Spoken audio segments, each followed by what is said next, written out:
Chapter 115, The Pequod Meets the Bachelor. And jolly enough were the sights and sounds that came bearing down before the wind, some few weeks after Ahab's harpoon had been welded. It was a Nantucket ship, the Bachelor, which had just wedged in her last cask of oil and bolted down her bursting hatches, and now in glad holiday apparel was joyously, though somewhat vaingloriously, sailing around among the widely separated ships on the ground, previous to pointing her prow for home. The three men at her masthead wore long streamers of narrow red bunting at their hats.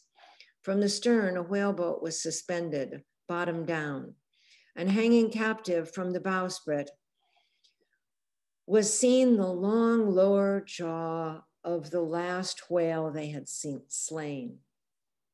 Signals, ensigns, and jacks of all colors were flying from her rigging on every side. Sideways, lashed in each of her three basketed tops, were 2 barrels of sperm, above which in her topmast cross trees, you saw slender breakers of the same precious fluid, and nailed to her main truck was a brazen lamp. As was afterwards learned, the Bachelor had met with the most surprising success. All the more wonderful, for that while cruising in the same seas, numerous other vessels had gone entire months without securing a single fish. Not only had barrels of beef and bread been given away to make room for the far more valuable sperm, but additional supplemental casks had been bartered for from the ships she had met.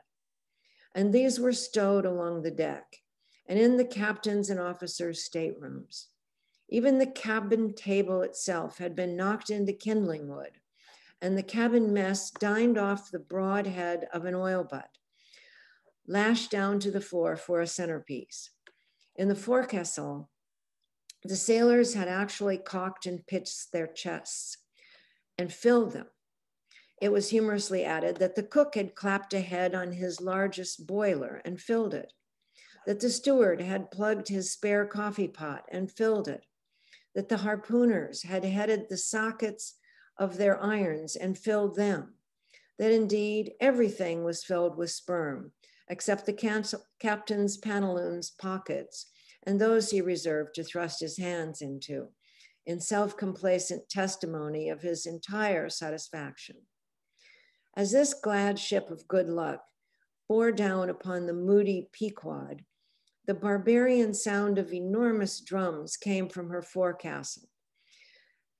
And drawing still nearer, a crowd of her men were seen standing round her huge trypots, which, covered with the parchment-like poke or stomach of the black fish, gave forth a loud roar to every stroke of the clenched hands of the crew.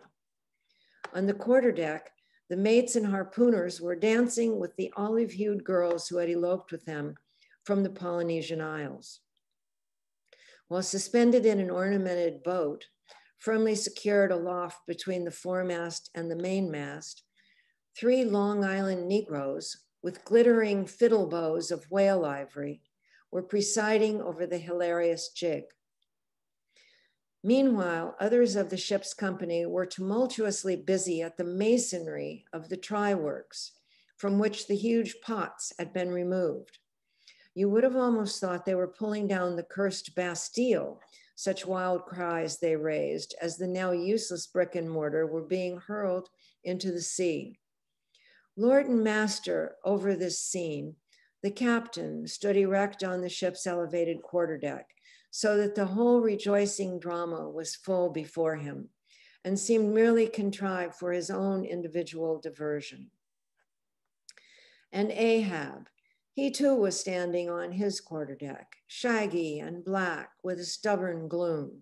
And as the 2 ships crossed each other's wakes, one all jubilations for things past, the other all forebodings as to things to come, their 2 captains in themselves impersonated the whole striking contrast of the scene.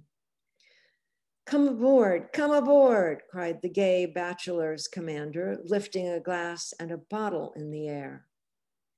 Hast seen the white whale? Gritted Ahab in reply.